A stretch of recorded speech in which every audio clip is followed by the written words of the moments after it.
tawag doon? Hindi ko baga matanda kung anong tawag sa gulay na mapait.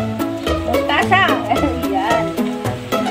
Ayan guys, luto ko ng mustasa na nilagyan ko yan ng dry mushroom, saka yung hiniwa-hiwa na ano, tofu, parang pansit na tofu yan. Tingnan nyo guys, no? Parang pansit na tofu. Tapos bigyan ko sili. Alam nyo guys, binuro ko to ng ano, 1 linggo ko na itong naburo. Siyempre maalat siya. Ang ginawa ko guys ay aking inano, hinugasan ng hinugasan, binabad ko muna sa tubig kasi maalat. Pero alam nyo guys, ang sarap niya. Pagkain ng Taiwan, nilagyan ko pa yan ng sili guys. Diba? Yan sa hindi pa nakakakilala nito, mustasa ito. Malalaki kasi dito guys sa Taiwan. Ang mustasa sobrang lalaki. As in lalaki ng dahon. Kaya ginagawang buro. Ayan, diba? Ang sarap-sarap niya. Gawin ko lang yan guys ay pakakatingin. Pag naglalangis-langis na sa ako-ahon, wala pong ibang lawak niyan guys ay walang iba kung hindi asin lang. Tapos nilagyan ko ng konting sugar para hindi siya maalat. Ayan guys, tatakpan ko muna siya para medyo sumarap-sarap siya. Ayan guys, luto na siya guys. Lalangis-langis na siya guys. Sarap-sarap na siya. Ayan, luto na ang aking binurong mustasa. Thank you for watching sa aking binurong mustasa. Masarap siya guys. Yan, thank you for watching guys.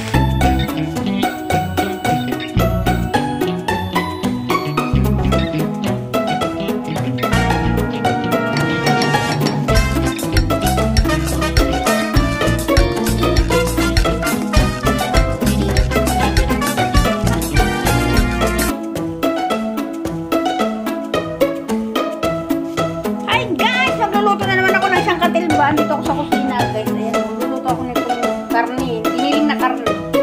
Lalawakan ko niya no. Ayan o. Tofu lang yan guys.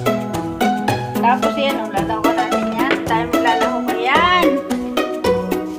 Boy, dami kong lulutuin ngayon. At magluluto din ako ng sabaw. Ayan. Tinanggalan ko na yun ng maruming dugo. Tapos ito ang lahok. Yan. Tambakan lulutuin intay. Tapos ito yung green vegetable. Nalinis ko na yan. At yun ang isda. Nasinas ko na yan. Ipiprito na lang. At ito yung pasibol. Lalakan natin ang moer at saka carrots. Yan. Tapos ko lulutuin ngayon guys. Yan. Ngayon ay Monday. Ayan.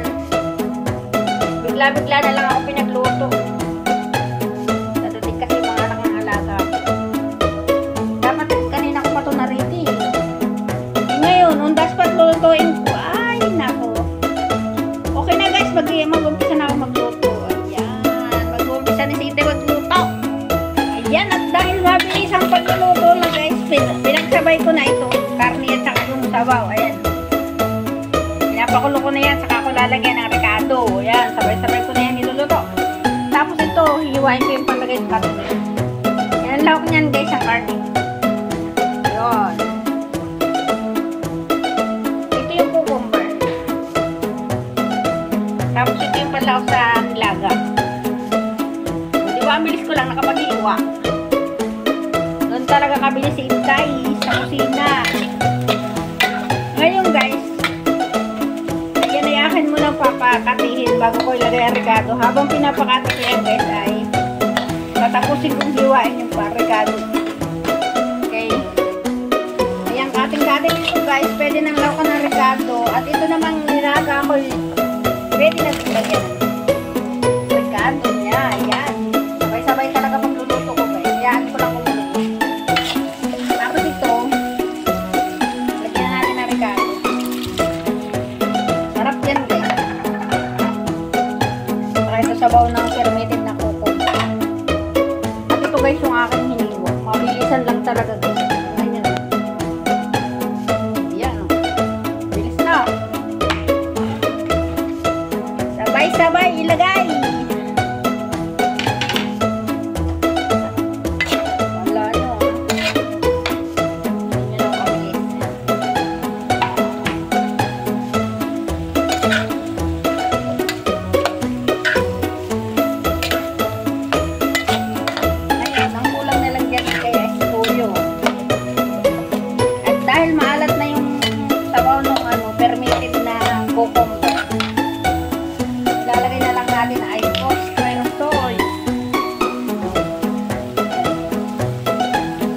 agad.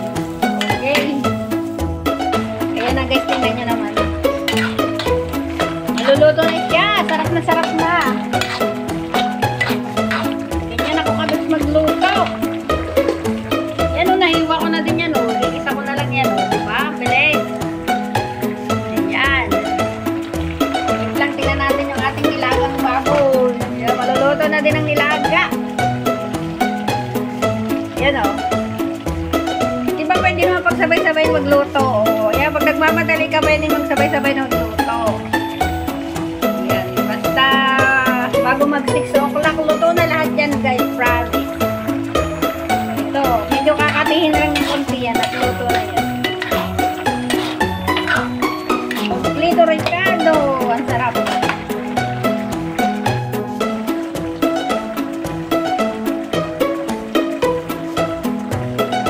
Guys, luto na. Ayan, lutong-luto ng aking nilaga na ilawan ng pailopo, radis at saka honglopo. Ayan, luto na guys. Saunin natin yan. Yes, nakaluto na ng isa. Ayan na guys, luto na din itong isang ito. Ahonin ko na din ito guys. Kating-kating na siya.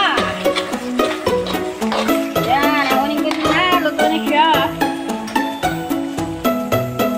Sali natin sa kaserola. Dahil marami pa akong lulutuin, kailangan isali na natin yan. At ito naman guys, ang aking isusunod ko. Ayan. Ating munggo na pasibol. Ang hahaba ng munggong pasibulan. Niloka ng karot at saka muer, taingan lang. Tapos, ayan o, yung aking hiniwa na gulay na green. Ayan, lulutuin ko yan. Tapos, yung panghuli yung isda para hindi malagsa. So guys, habang ako ay nagluluto, ayan o, nag-iinit na rin ako ng kanin namin na brown rice.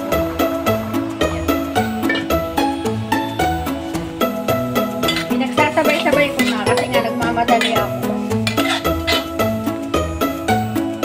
Nakipan ko muna guys para malutong-lutong-luto. Okay. Ayan na guys, luto na. Ayan natin. Pinis lang, luto na agad-agad. Ayan. Patayin ang apoy.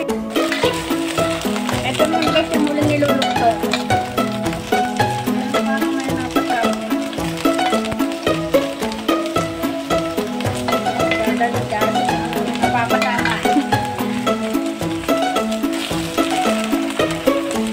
Niluluto guys ang pichay. Wala namang ibang lawak yan guys, asin lang. Asin lang at tubig, walang iba. Yung niluto kong ano, pasibol, alam nyo guys, ang lawak mo na yan ulit. Asin lang at saka paminta, wala nang iba. Ito naman, asin lang at lang. So, tatakipan mo na siya guys. Tatakipan ko muna para magluto. Ayun, nagluto na ang ating pichay. Luto na siya. Ang pinakamulas na lutuin ko naman ay isda. Ayan, nakuha ko na guys. Patayin na natin ang apoy. Luto na siya. Bilis no.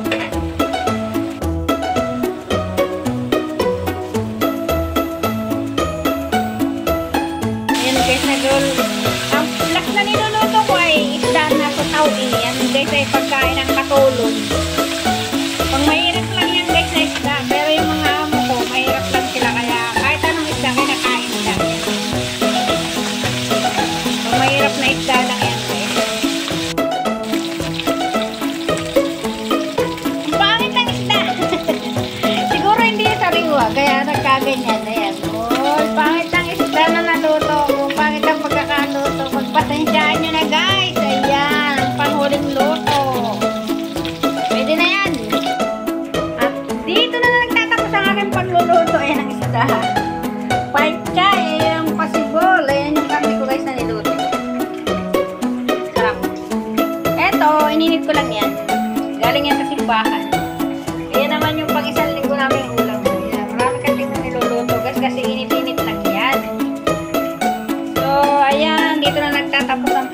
nagluto ni Inday ng hapunan. Ang dami.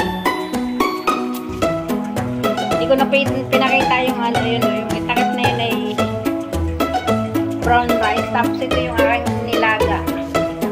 Nilagang baboy. Ayun.